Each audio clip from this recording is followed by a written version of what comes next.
ce qui ne te tue pas te rend plus fort. Vous avez certainement dû entendre parler de cette affirmation, et peut-être vous l'avez vous-même affirmé à vous-même, ou alors pour encourager à d'autres personnes. Peu importe, en tout cas cette phrase est assez connue et elle m'était venue en tête. J'ai voulu en parler un petit peu, voir comment on peut la décortiquer, et surtout, elle m'était venue en me paraissant fausse.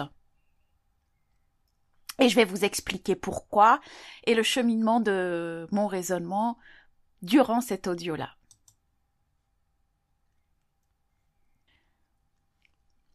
Alors, en faisant très peu de recherches, cette phrase, elle vient apparemment de Nietzsche. C'est un philosophe.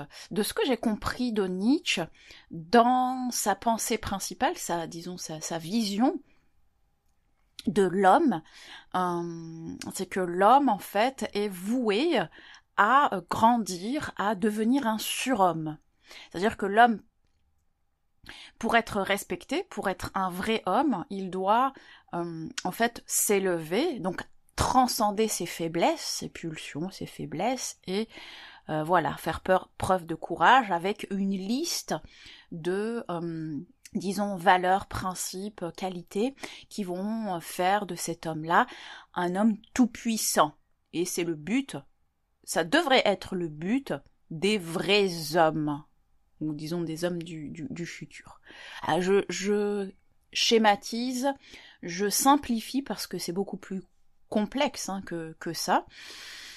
Et derrière, il y a l'idée de surpuissance. L'être humain doit vouloir être puissant. Après, bon, la puissance, elle s'exprime de certaines manières, et lui, il a sa propre vision de cela. Donc, il part de ce principe-là. Ce qui ne te tue pas, bon, de ce que j'ai compris, c'est que lui, il dit « ce qui ne me tue pas me rend plus fort ». Alors, moi, je vais parler ici surtout du principe de la protection psychologique. Je vais parler du principe des mécanismes de défense psychologique et à quel point la création, l'activation, l'utilisation de ces mécanismes-là, quels qu'ils soient, elle peut s'avérer très utile, et d'ailleurs c'est leur fonction, au moment opportun. Mais à quel prix ?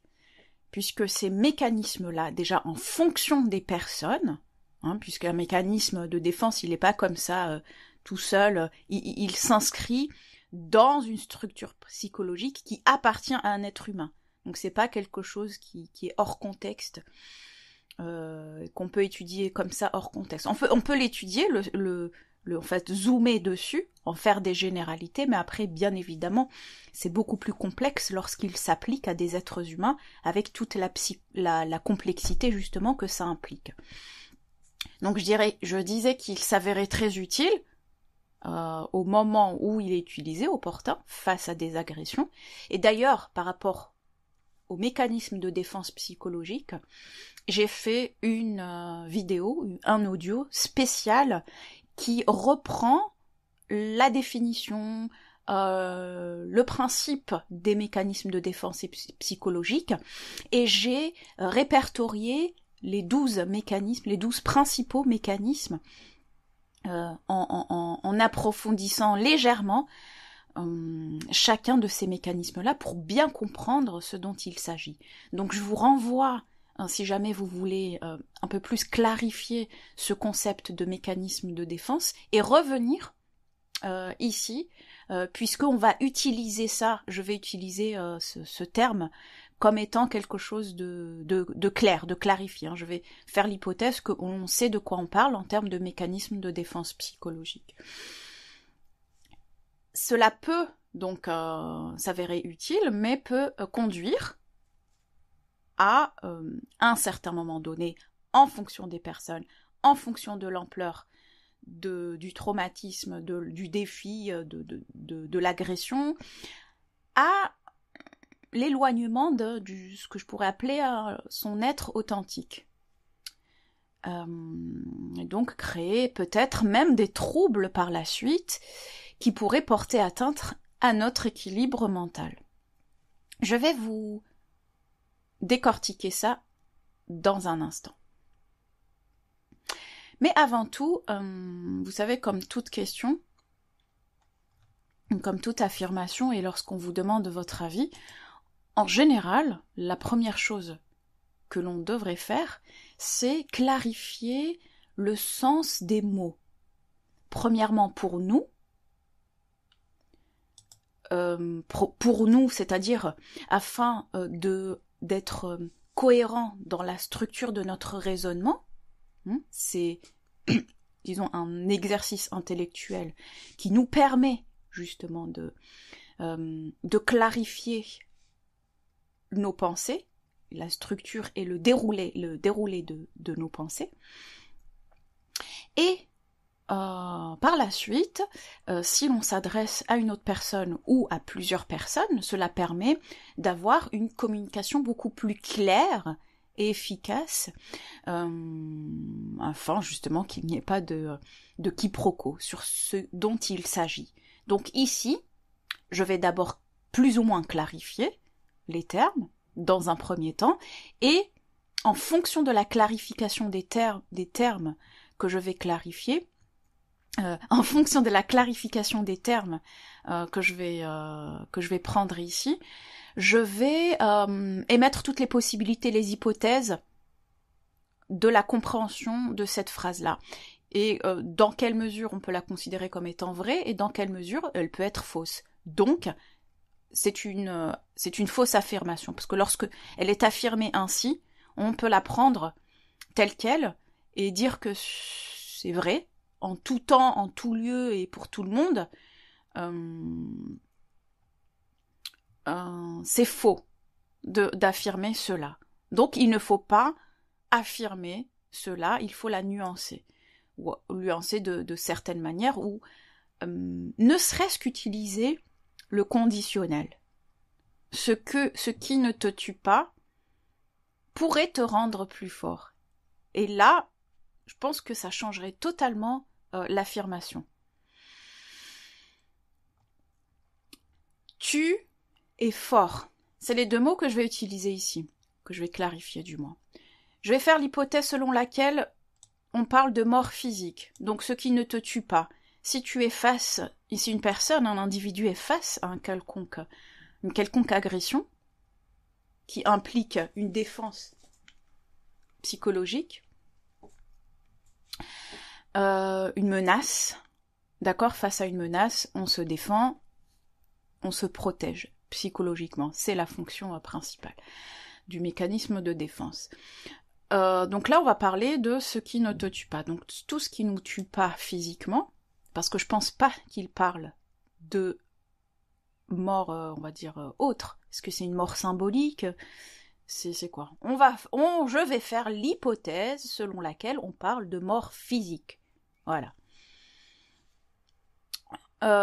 Donc au moins là on est clair sur cette mort physique. Donc tu peux subir beaucoup de choses physiquement, psychologiquement, mais tu n'es pas mort. Te rend plus fort. Le terme fort, de quoi s'agit-il ? Fort, c'est-à-dire fort. Chacun va avoir la perception de fort. Première possibilité, la force physique. Ce qui ne te tue pas physiquement te rend plus fort physiquement. En gros, par exemple, face, je ne sais pas moi, à des conditions extérieures climatiques extrêmes, si on a vécu une certaine période de notre vie dans des conditions extrêmes, et que justement ça impliquait un renforcement du corps, ou même des conditions de vie assez difficiles qui impliquent une activité du corps physique récurrente, en fait, donc ça renforce le corps. Même si moralement c'était difficile, même si on pourrait se plaindre, on a vécu dans la misère, c'était très difficile, on devait marcher X kilomètres pour ceci, pour cela, au final, quelque part, le corps physique sera surutilisé, renforcé, dans une certaine mesure, hein, sera renforcé par rapport à une personne qui vit dans un certain confort qui implique une non-utilisation du corps physique. Donc totalement sédentaire. Donc dans cette optique, ce qui ne te tue pas te rend plus fort, oui, mais si dans le cas d'un accident, si quelque chose ne te tue pas physiquement, dans le cas d'un accident physique, non, cela peut ne pas me rendre plus fort, au contraire, je peux avoir, je sais pas moi, un impact sur le système nerveux qui fasse que je sois paralysée, qui est un handicap, qui est une conséquence en fait handicapante sur le futur. Et donc une faiblesse et non une force. Donc ce qui ne te tue pas peut te rendre plus faible physiquement. Donc déjà là, si on parle uniquement du physique, je ne suis pas d'accord avec cette phrase-là parce que justement, ce qui ne te tue pas physiquement peut te détruire ou peut t'affaiblir dans le cas physique. Deuxième possibilité, et je crois que je vais partir de la supposition de cette possibilité, de la supposition du sens de cette phrase-là. Ce qui ne te tue pas te rend plus fort, donc psychologiquement. Voilà. Ce que moi je suppose que cela signifie. Ce qui ne te tue pas physiquement, imaginons des agressions physiques, des traumatismes, peu importe les traumatismes, avec le degré de gravité que cela implique, et puis en fonction de la personne, en fonction de l'âge, en fonction d'énormément de paramètres, ne te rend pas plus fort. Ça peut détruire. Donc celui qui dit « ce qui ne te tue pas physiquement » peut te rendre plus fort psychologiquement. Qu'est-ce que ça veut dire plus fort psychologiquement? J'ai envie de rajouter à quel prix? Alors, lorsque c'est affirmé ainsi, ça veut dire que c'est systématique. C'est systématique. Imaginons, je ne sais pas, un enfant face à des agressions les plus perverses d'un adulte qui touche à son intégrité physique et psychologique, qui est en pleine croissance et qui est en plein développement psychologique, va se retrouver à activer, voire suractiver ces mécanismes de défense psychologique, justement pour pouvoir survivre à ce traumatisme-là. Lorsque l'activation de ces mécanismes de défense s'intègre dans le développement psychologique d'un enfant, par exemple, parce qu'il y a des étapes de développement, un enfant se construit, donc si on intègre ces traumatismes et ces chocs au sein même de la construction de la structure psychologique de base, alors cela veut dire que ces déséquilibres, puisque une action de défense, une action de protection, dans une certaine mesure, n'est pas normale. Elle devrait être exceptionnelle. Ce n'est pas une structure optimale, saine. Donc ça veut dire que quelque part, ça pourrait rendre l'enfant plus fort, mais dans quel sens? Dans quel sens? Certains vont parler de résilience. D'ailleurs, j'y avais beaucoup pensé là dès le départ. Oui, j'ai fait face à l'adversité, je suis résiliente, j'ai eu un choc, traumatisme, mais j'ai transcendé ça. J'ai surpassé cette douleur et maintenant je suis plus fort. Je suis plus fort. Donc le terme résilience m'est aussi venu à l'idée, à l'esprit, et je pense que ça vous est sûrement parvenu à plusieurs reprises, surtout ces derniers mois, ces dernières années surtout, avec les crises constantes. On parle tout de suite de résilience, et ça peut renvoyer à différents aspects selon les individus, mais je crois que chacun peut s'y retrouver. Sans rentrer dans le détail, je dirais même que l'expression, cette expression-là, ce qui ne te tue pas te rend plus fort, elle peut en quelque sorte représenter globalement ce concept.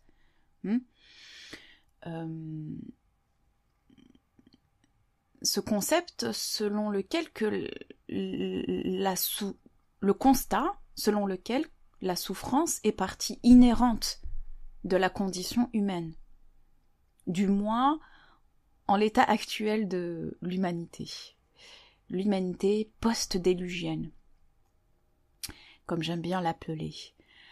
Donc, puisque nous sommes là pour apprendre à travers la souffrance, je fais cette hypothèse, je peux aussi faire l'hypothèse que on a tout de même le choix de comprendre par la sagesse plutôt que d'apprendre à travers la souffrance. Mais peut-être que l'être humain a fait ce choix-là, peut-être que c'est par facilité, peut-être que c'est par capacité, je n'en sais rien. Tout ce que je sais, c'est que, ça y est, j'ai accepté cette réalité.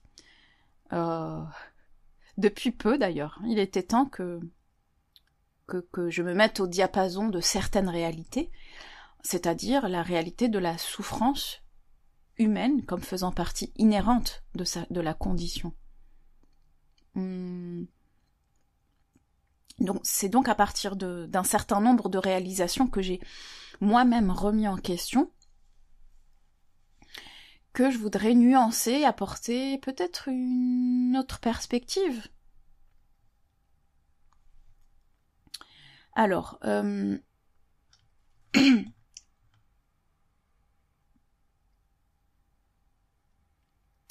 je vais parler des traumatismes et de leur impact, des chocs, disons, des chocs et de leur impact.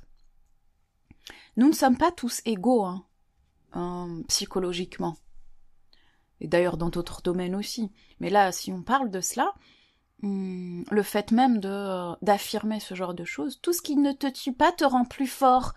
Ben non, tout ce qui ne te tue pas peut te détruire. Un traumatisme, on va appeler une situation traumatisante, une situation potentiellement traumatisante, que 10 personnes vont vivre exactement au même moment, au même endroit, ne va pas avoir le même impact psychologique sur chacune de ces personnes. Si l'impact psychologique, qui est invisible en soi, mais que l'on peut, mais avec lequel on peut faire le lien plus tard par rapport à, je sais pas moi, des troubles, des déséquilibres, des compensations en fait, une sorte de chronicité très très très difficile à cerner en fait, mais peu importe, et même par rapport de manière subjective, la personne peut-être ne va pas parler d'une même situation vécue qu'une autre personne. Donc ça veut bien dire que nous sommes tout simplement inégaux face à peut-être un même vécu. Donc ça c'est la première chose. Donc affirmer que ce qui ne te tue pas te rend plus fort, c'est aussi affirmer que nous sommes tous égaux en termes de résilience, que nous sommes tous égaux psychologiquement, en termes de structure psychologique, que nous sommes tous égaux par rapport à nos prédispositions psychologiques, nos prédispositions, nos tendances, notre patrimoine génétique, biologique, c'est supposer tout ça. Comme c'est faux, donc l'affirmation est fausse. Elle ne peut pas être appliquée à tout le monde. Et elle ne doit pas être appliquée à tout le monde. Elle ne doit encore moins être régie comme étant une vérité.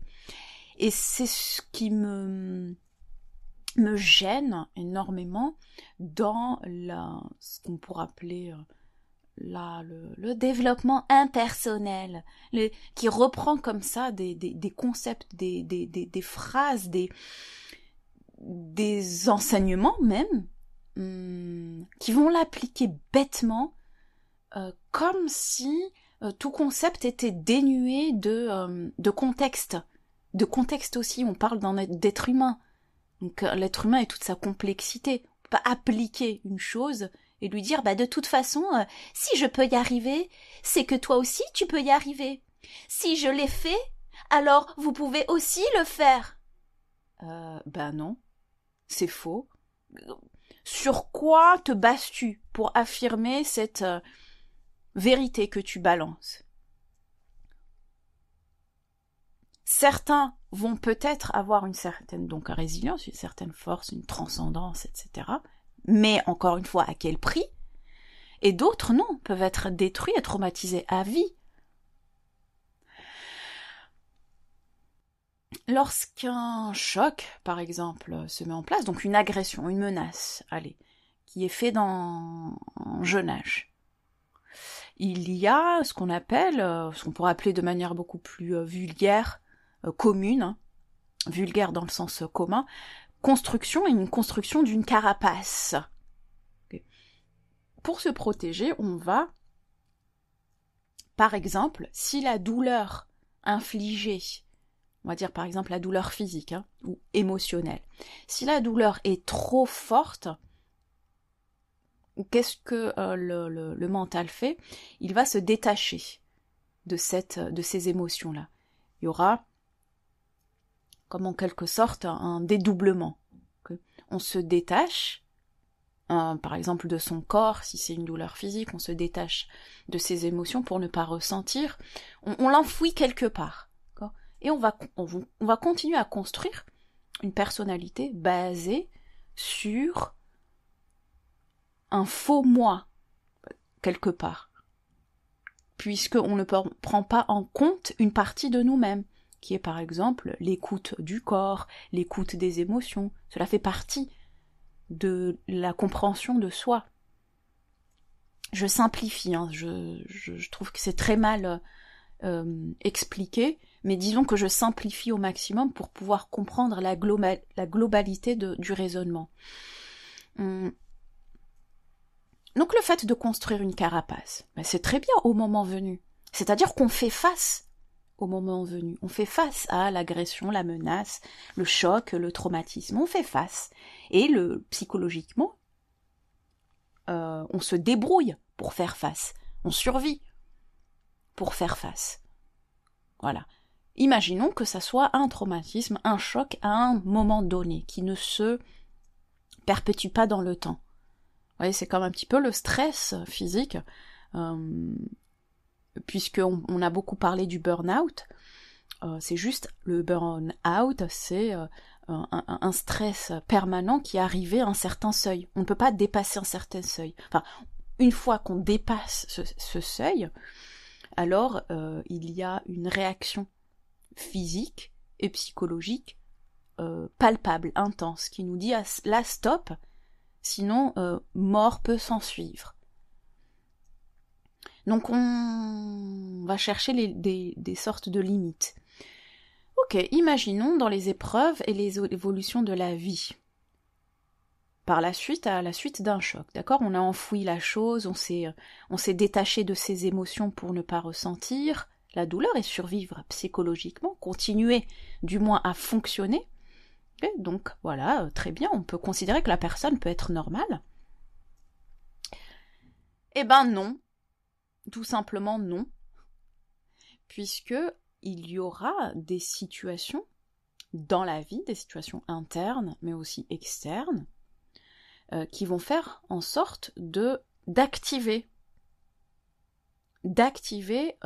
ces mécanismes-là, comme une sorte de rappel. Et puisque de toucher, en fait, puisque de faire remonter à la surface, voilà. Donc on peut avoir été soumis à un choc qui nous a fait détacher de nos émotions, par exemple de notre corps physique, ou une personne va, je sais pas moi, tout simplement dire quelque chose, ou ça peut être aussi une remémoration des sens. On va sentir, donc à travers l'odorat, on va sentir quelque chose, on va voir quelque chose, ou bien une personne va nous faire rappeler cela, Et hop, au niveau de la mémoire, tout revient. Il y aura des choses qui vont revenir, mais on va encore essayer de le mettre sous le tapis. Mais pendant tout ce temps-là, on a construit on a fait comme si de rien n'était. On a construit ce qu'on pourrait appeler un faux moi. Une personnalité basée sur ce principe-là de résilience. Donc, quelque part, on se présente à soi, on s'auto-convainc aussi que l'on est notre personnalité, notre fausse personnalité. On va s'y attacher. Mais si on creuse, on va un peu plus en profondeur, on voit que des connexions ne sont plus faites.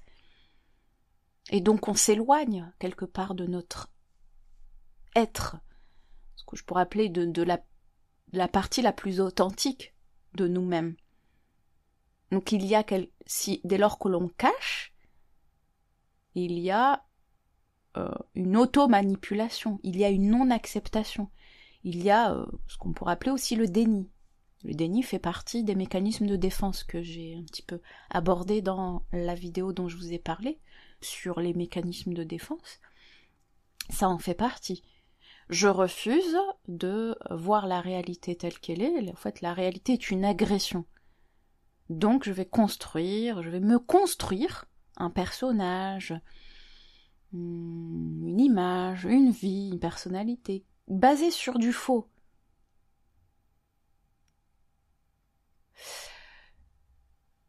Donc, ce qui ne tue pas, à chaque fois je vais redire la même chose, ce qui ne te tue pas peut te détruire, puisque le fait de s'éloigner de soi implique aussi une souffrance.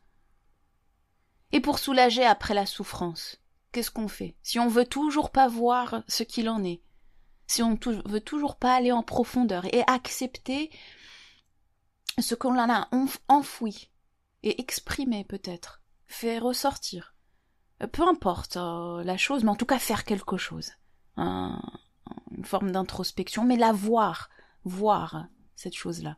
Comment on peut accepter quelque chose qu'on ne voit pas, ou qu'on ne refuse de voir et de ressentir? Donc à partir de là, non, ce qui ne te tue pas peut te détruire, te faire souffrir, et ensuite on rentre dans un cercle vicieux. Je ne veux pas souffrir, le souffrir de ne pas être moi, parce que en fait j'ai construit ça toute ma vie, et je me suis basée sur ce faux moi, j'ai envie de dire, cette fausse personnalité, ce personnage auquel je me suis identifiée, mais en fait je me suis leurrée moi-même au final, parce que j'y ai cru en ce personnage. Et pour soulager la souffrance, qu'est-ce que je fais? Je vais aller me fuir d'une quelconque manière.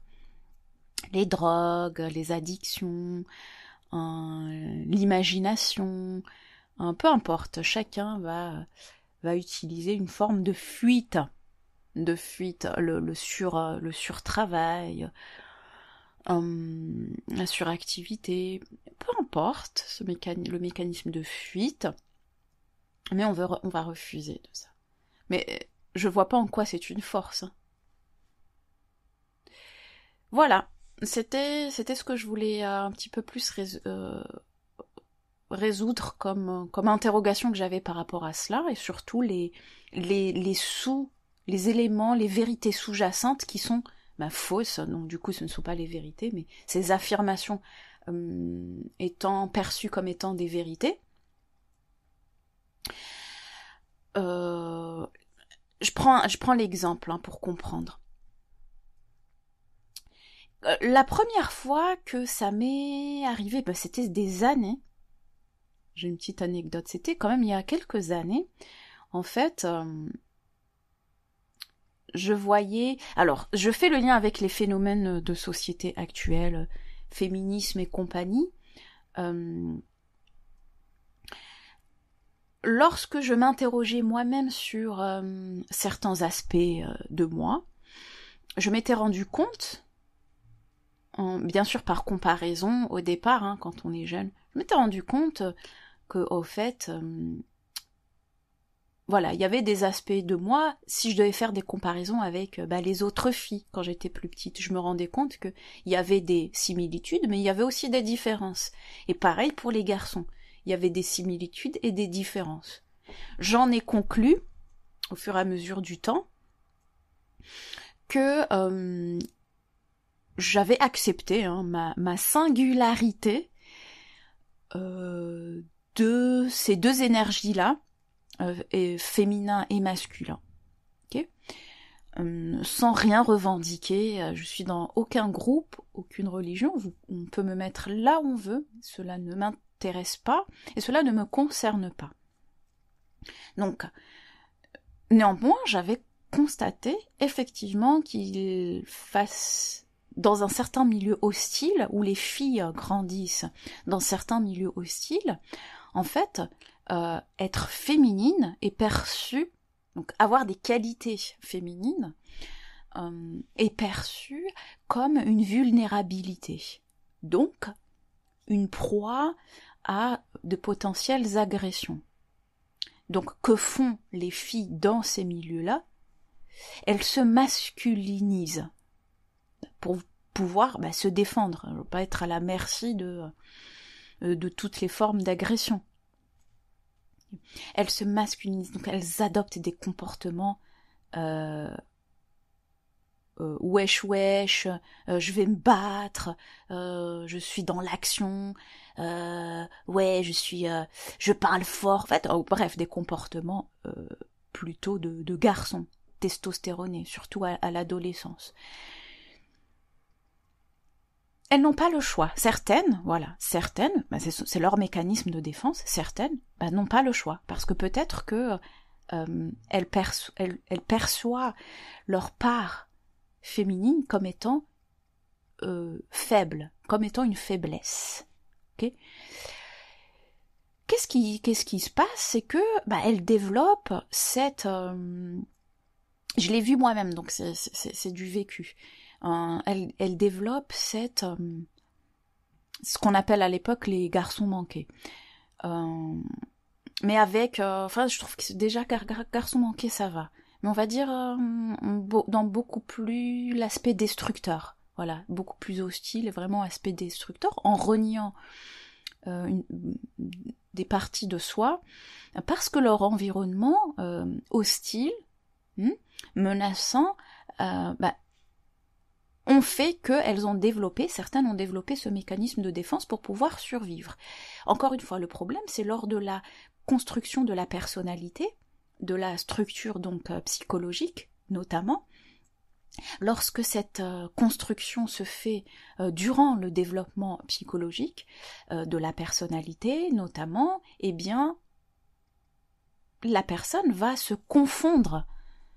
Elle va prendre l'habitude, il y aura une automatisation, en fait, elle va renforcer son identification à cette personnalité, cette fausse personnalité, ce faux personnage qu'elle s'est créé. Et avec ce faux personnage, il y a toutes les attitudes qui accompagnent. La manière de se vêtir, la manière de voir le monde, la manière de parler, la manière de rentrer en relation aussi, la manière de vivre, par exemple, les sentiments, les émotions, l'affectif, donc les relations plus intimes, plus profondes, etc. Donc tout ça va avoir un impact direct sur sa vie en général. Imaginons arriver à un certain âge, où cette personne n'est plus du tout en danger, n'est plus menacée. C'est-à-dire que, imaginons qu'elle se soit déplacée de cet environnement hostile, ou alors que cet environnement n'est plus menaçant. Okay, elle garde toujours la même manière de parler, la même manière d'interagir. Si un jour, elle est en âge en fait de se relationner avec une personne, imaginons qui a des sentiments, qui veut découvrir en fait des relations un peu plus intimes avec une personne, ce qui implique une certaine ouverture quand même, et donc une certaine vulnérabilité, une ouverture du cœur, l'acceptation aussi de faire entrer l'autre dans son espace intime, etc. Donc avec une certaine sécurité émotionnelle, une confiance, bref, des relations humaines, quoi. Et lorsque cette personne à un certain âge, disons adulte, va faire face à ce genre de situation dans la vie, eh bien, elle risque de faire face à soit une remontée. Enfin, elle va être incapable de s'ouvrir, voilà, affectivement. Forcément, elle va être incapable, même si elle le veut, elle va être incapable de s'ouvrir, de ressentir. Elle va éviter peut-être aussi les situations intimes, personnelles. Donc elle va toujours rester dans la surface pour ne pas que l'on perçoive sa vulnérabilité, puisqu'à un certain moment donné, sa vulnérabilité était une faiblesse.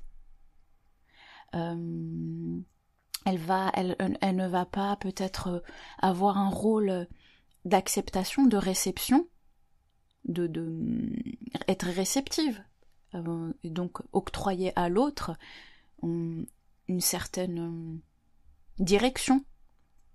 Allez, si je prends homme-femme, on va dire, si c'est une femme, donc là il s'agit d'une fille dont il s'agit, elle ne va pas laisser la place au rôle de cet homme-là. Donc vu qu'elle s'est masculinisée, donc ça va être une concurrence avec l'autre.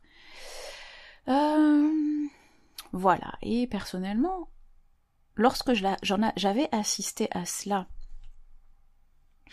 il y a plusieurs années, c'est là où ça m'avait vraiment fait tilt, je me suis dit waouh, et cette phrase est revenue, cette expression est revenue en tête, je me suis dit c'est vrai en fait, finalement, tout ce qui ne te tue pas, donc à l'époque je disais pas tout ce qui ne te tue pas, à l'époque je disais tout ce qui t'a servi ou sauvé la vie à un moment donné peut se retourner contre toi dans le futur. C'était ça ce qui m'était venu à l'esprit en premier. Et puis ça s'applique dans plein de situations différentes, dans différentes situations de la vie, en général. Cela revient, donc voilà en fait, comment j'ai pu décortiquer le fait que ce qui ne te tue pas peut te détruire, peut te rendre fort, entre guillemets fort, te permet une certaine résilience, de trouver les ressources en soi pour pouvoir transcender cette douleur, cette épreuve. Mais à quel prix? Parce que nous ne sommes pas tous égaux, premièrement, psychologiquement, en termes de capacité à faire face. Donc pour certains, ça peut être effectivement une forme de résilience. Les épreuves peuvent être une forme de renforcement, du mental par exemple, ou de l'acceptation de la douleur. Mais pour d'autres, ça peut les détruire, les anéantir, et se retrouver dans un cercle complètement vicieux, douloureux, de souffrance, et donc peut-être même d'addiction, de troubles. Voilà, ce qui serait très intéressant, c'est de pouvoir partager peut-être votre point de vue. Je serais très très très très intéressée de m'interroger sur le fait que, est-ce que ce que je perçois, est-ce que c'est la manière aussi dont vous l'avez perçu, et si vous le percevez autrement, quel est votre point de vue, tout simplement. Voilà, en attendant la prochaine vidéo, prenez soin de vous, bye.